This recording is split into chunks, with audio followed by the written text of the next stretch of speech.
Welcome to another coding tutorial, and in today's video, I'm going to show you how to make this generative typography tool called Egg-phabet. In this tutorial, we'll be combining a few concepts. We'll use the textToPoints function to get an array of points that outline the text that we want to display on the canvas. Then we'll use an oscillation equation to get the wavy movement. Also, we'll learn how to create an access and HTML element, specifically a slider and a drop-down list to create a nice user interface. And then at the end, we'll be styling our sliders actually in the CSS file. To use the textToPoints function, first you need to upload the font. Come to this arrow here, click the plus sign, and then click Create Folder. I'm going to name my folder Fonts. And then you need to upload your font file. So you just click Upload here, and then just drag and drop your file into this box. Once your font file is in your fonts folder, now you want to load the font, and you can do that using a function called preload. And you also want to create a variable called font. And we're going to set font inside the preload function to another function called load font. And then you're going to give an argument here as the location of where your font file is. So in my case, it's in a folder called fonts, and the font file is called roboto-regular.ttf. So inside here, you want to put in the quotation mark and then just put in fonts and then backslash and then your font file name. Alright, I'm going to click Run just to make sure nothing is wrong. Alright, so it's working. We want to create an array that stores the points that is going to be an outline of our text. So I'm going to create an array called points. And inside setup here, I'm going to set points to the function textToPoints. But before that, you need to put the word font in front and then dot and then textToPoints. And the reason that you need to put font here is because textToPoints is a method within the p5 font class. Alright, so the textToPoints function can take in a total of 5 arguments, 3 of which are required. We're going to put in 4. So the first 4 are going to be the message that you want to write, then the X position, the Y position, and the font size. The X and Y position here is the coordinate of the bottom left corner of the bounding box of where your text is going to be. So how about we declare a few of these variables? So let's set the message to a letter A. How about we set the X and Y coordinate as 0 for now, and let's do a font size of 200. Alright, and then I'm going to fill these in as the arguments. So message, X, Y, and font size. And if I click Run right now, nothing happens because we just got the array of points, but we haven't done anything to this array yet. How about we just print this array for now, just to see what's inside. And as you can see here, it's a bunch of objects. And each of these objects store 3 things, X, Y, and alpha. The 2 that we want to pay attention are the X and Y, which is the X and Y coordinates of the points that we want to use. All right, once we have this, we can just use a for loop that goes through I equal to 0 to I less than the length of the points array, right? So we can just do points dot length, and this will get us the length of the points array, I++. Then we want to, how about just draw out all the points in the form of an ellipse. So I'm going to use an ellipse function, and the ellipse function takes in a total of 4 arguments. The first 2 are the X and Y coordinates of the ellipse, and so we're going to put in points of I dot X and then points of I dot Y, and then how about we give the third and the fourth, which is the width and the height of the circle or the diameter. How about we do 10? Alright, let's click. Also, we need to comment out the background. Okay, so you can't see anything right now, and that is because the X and Y coordinates here is at 0, 0, which is the top left corner of the canvas, right? How about we move X out by 200 and then we move Y down by 300. All right, and we can change the font size too. Because we're going to be animating the text, I'm actually going to move all of these into the draw function. And how about we just uncomment the background? Before we move forward, let me just make the canvas a little bit bigger to 600. Perfect. Now let's use an oscillation equation to get the wavy movement of the text. The equation is x equals to r times cosine of angle. The cosine or sine function outputs a value between -1 and 1, and by multiplying it with a radius of a certain size, that will give us a bigger range of outputs. So now that we have r and angle here, how about we declare r equals to, let's do 10, and then let's start the angle at 0. We'll be using degrees for the angle, so let's also put the angle mode as degrees. All right, then we also want to add this x to the variable points i.x, right? Because we want to move all the points in the array. If we click run now, did you see that? It just moved to the right because cosine of 0 is 1, 1 times r, which is 10, and then that equals to 10. So we also need to increment the angle. How about we move it at 1 degree at a time? All right, you can see that it is moving together all the points left and right. And if I change the radius to 100, that gives you the magnitude at which it moves left and right, right? The extreme of those two. But we don't want all the points to actually move together, and we can change that quite easily by varying the starting angle here. And we can do that based on the variable I here because each of the points have a different I. So how about we add that? And I'm going to comment out the movement first. So if I add I here and I click run, you can see that all the points start at different locations. I'm also going to set the radius to be smaller. All right, so you can see that it's a little bit of a crooked A, but if I were to multiply this I by a variable, let's do wave, right? And then let's set wave to be equals to, how about 10? All right, so you can see that because of the different starting angle, now we get the wavy pattern. And then we can just uncomment this again. And then now we get a nice wavy A. Before we move forward, I want to adjust the location of the A a little bit. I'm going to keep the X location, move the Y down a little bit, and then increase the size. All right. Okay, so to make an egg, we need 2 circles, right? 2 ellipses for each of the points. So how about we also declare size? And this is going to be the size of the egg. So it's going to be this size here. And then I'm going to create one more, same X and Y locations, but we'll do the size to be half of the size of the first one. And that's going to be my egg yolk. All right. How about we put in some colors? So for the first one, we're going to fill it with this nice whitish color. All right. And then for the yolk, it's going to be this yolky color. All right. And then I also want to do no stroke. And then let's increase the size to 20. All right. Now we have a lot of eggs here. I also want to be able to control the number of eggs or the number of points in my array. And I can do that by providing the 5th argument into my textToPoint function. And this argument is called a sample factor. So first, the syntax is a little bit different. You need a curly bracket, and then you're going to put in sample factor and a colon. And the default value is 0.1. So if I put 0.1, you get the same thing. And I can decrease this number to 0.01. And you can see that there are many fewer number of eggs here, and I can increase it. And if I just increase it by a lot, all right, I'm going to keep it at 0.05 actually.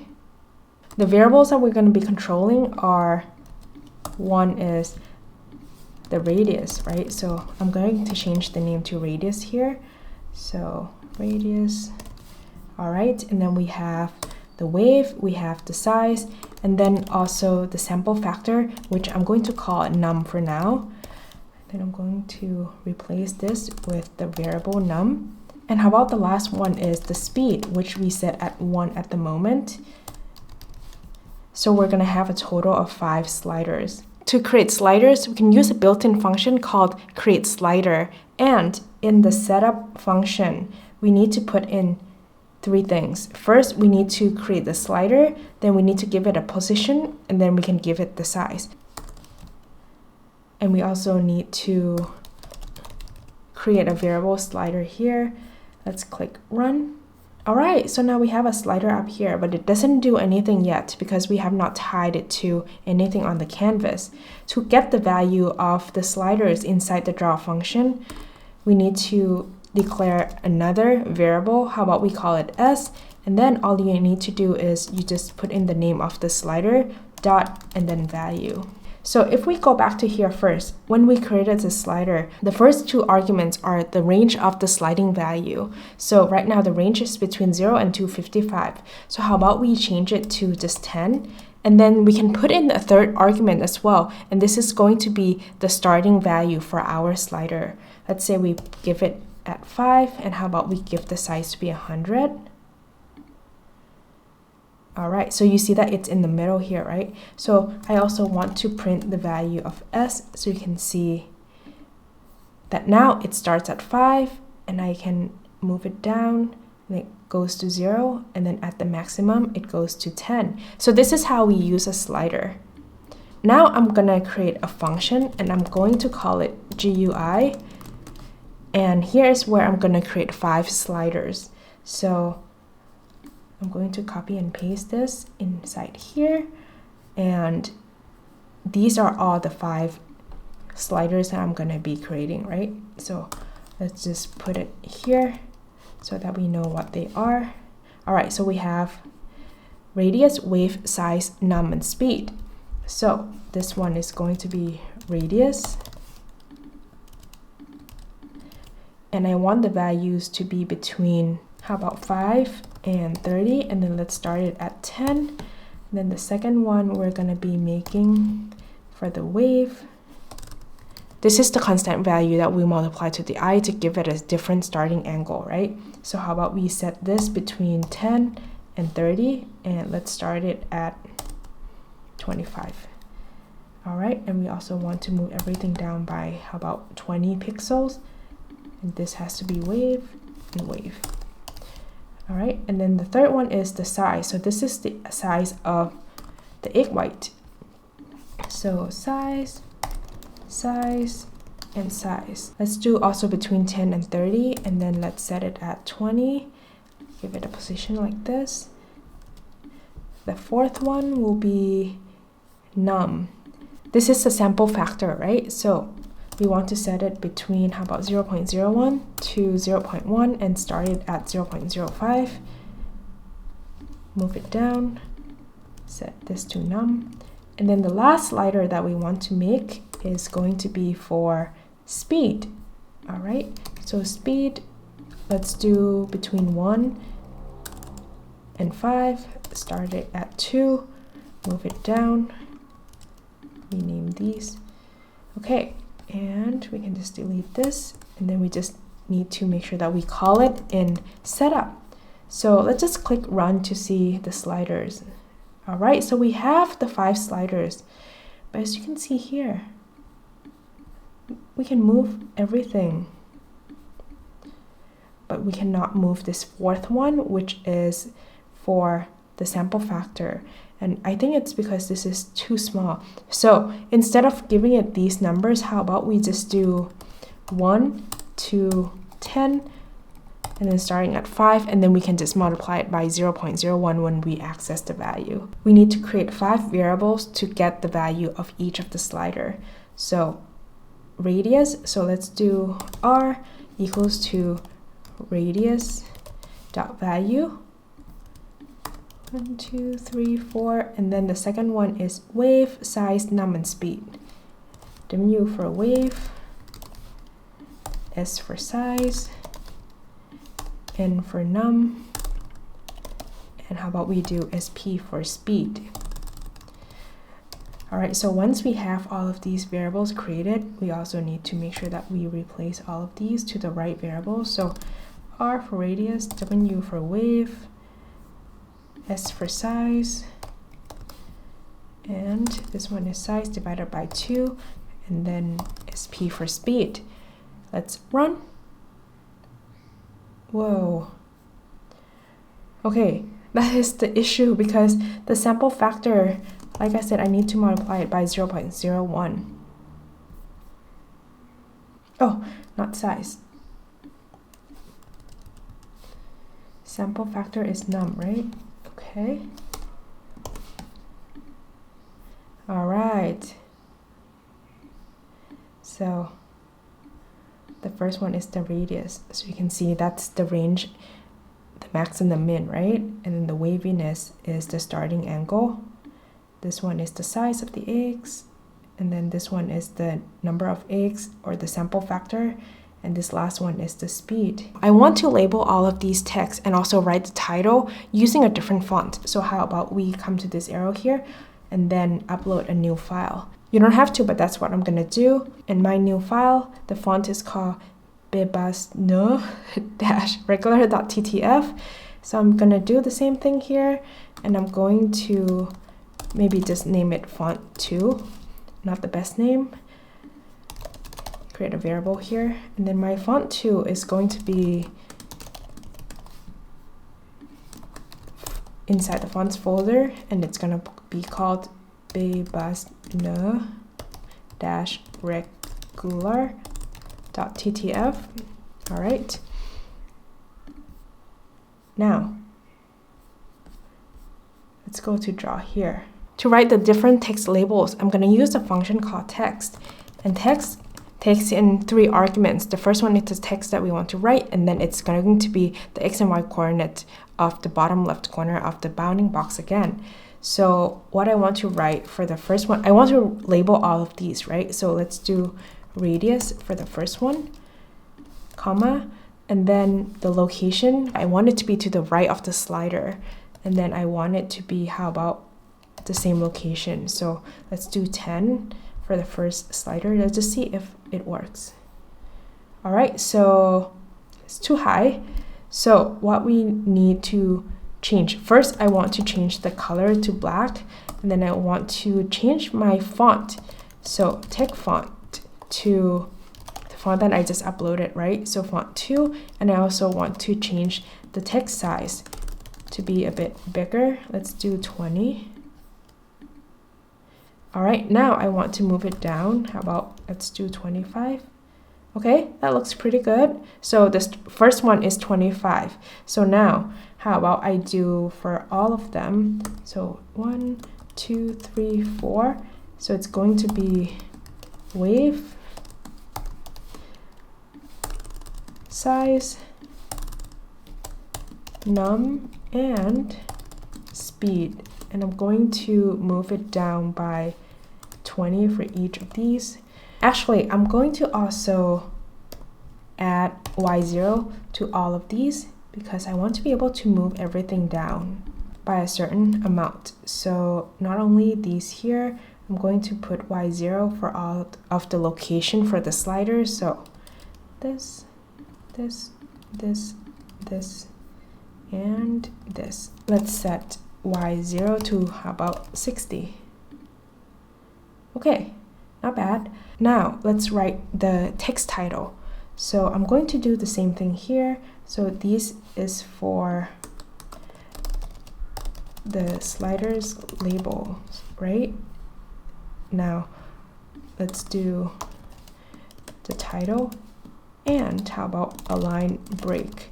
So I'm going to use the function called text again, and I'm gonna call it what? Of course, I'm gonna call it Egg-phabet. And I want the x and y location to be, how about 10 and 40? Okay, and let's make it bigger at 40. All right, and I want to draw a line here that goes across. So I'm going to use a function called line, and line takes in a total of 4 arguments, the x and y coordinates of the 2 points that will connect to make a line. So I want it to have the same margin of 10, and then I want it to go from 10 to 45 down, and then it's going to be width minus 10 to 45. Let's set the stroke weight to be 2, and then let's do stroke color to be black. All right, and then now how about we change the background color be this color. All right, but we don't want to just be able to write the letter A, right? Now, how about we use a function called createSelect to get the drop-down list. For the createSelect function, what we need to do inside setup is that we need to first, outside setup, we need to declare a variable name, right, for our drop-down list. Then we need to use the function called createSelect to create this drop-down list. Then we give it a position. And then here is where we add the options that we want inside the list. So actually we don't need to declare a new variable for this drop-down list because we already have this variable called message that we want to be the name of our drop-down list. So I'm actually going to delete the initial string of A here, and then I'm going to, inside my GUI function, I'm gonna do msg equals to createSelect. And then I'm gonna give it a position of do 10, and then let's do y0 as well. And I want it to be below the sliders, so let's do 160. Let's just try this. All right, so we have this, and we also want to give it a size, so it's going to be the same syntax here. All right, so now we have the size. Then what we need is msg.option, right? And then we need to give a string of the options that we need to provide inside this drop-down list. So let's say we do A. Now A is in here, but we only have 1. How about let's just do 4. All right, so now we have 4. And the reason that you see all of these errors here is because we also, inside the draw function, need to be able to access the value of the drop-down list. So what we're going to do is we're going to declare a variable called m, and to access the option that we pick, we're basically going to do msg dot and then select it. All right, and then we also want to set m here instead of msg, right? So let's run. This is A, B, yay, C, and D, and the slider still works. Okay, now let's give it a whole list of the 26 alphabet. So instead of copy and paste all of this like this, how about we create an array of alphabets? And I'm going to set a variable called alphabets, and it's going to be a string of the 26 alphabets. This. All right, and then inside here, now I'm going to use a for loop to go through my alphabets array. Then I just do msg dot option, and then we just want to access each of the value inside the array, right? So alphabets of I dot of I, yeah, that's it. So let's delete this. Let's click run. All right, and now we have all the 26 alphabets. Perfect. And still works.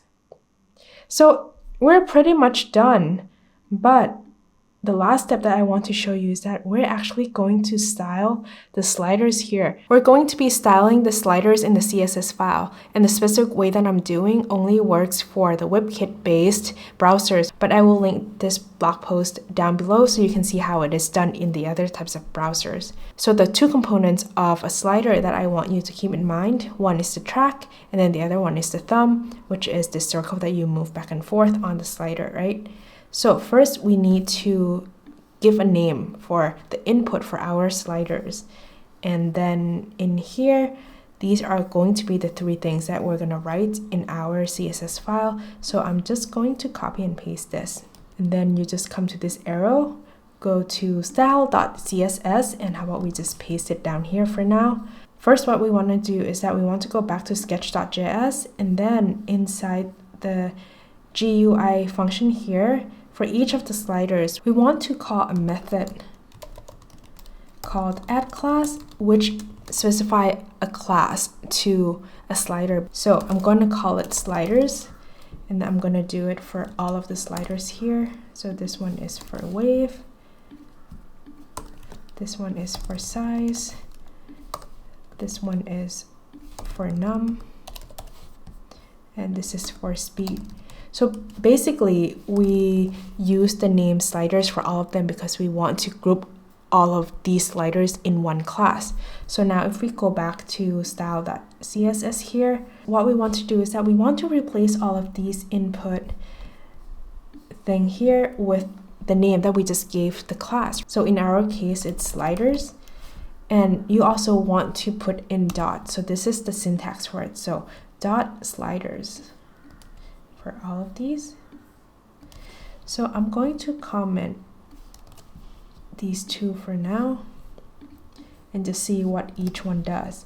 So if I click run, all right, so you can see that by putting in WebKit appearance none, it becomes this rectangle with the thumb inside it, right? So if I comment this, now this is the default look, the default appearance. So we just say delete all of that. So this is what it started out with. So for the track, actually in our case, we only want to do two things. We want to change the background color to this color, and we want to give it a specific height of 6, and I don't want to work with any of these setup.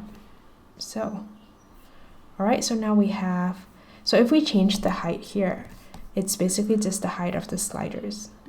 So let's do 6.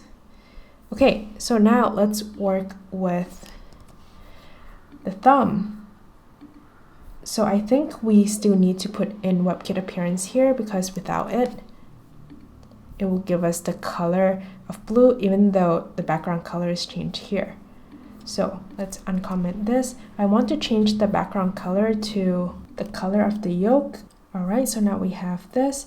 So basically the border radius here is what gives it this circle look. So if I do a smaller percentage, so it looks more like a square. So I want it to be a circle, so I just put in 50%.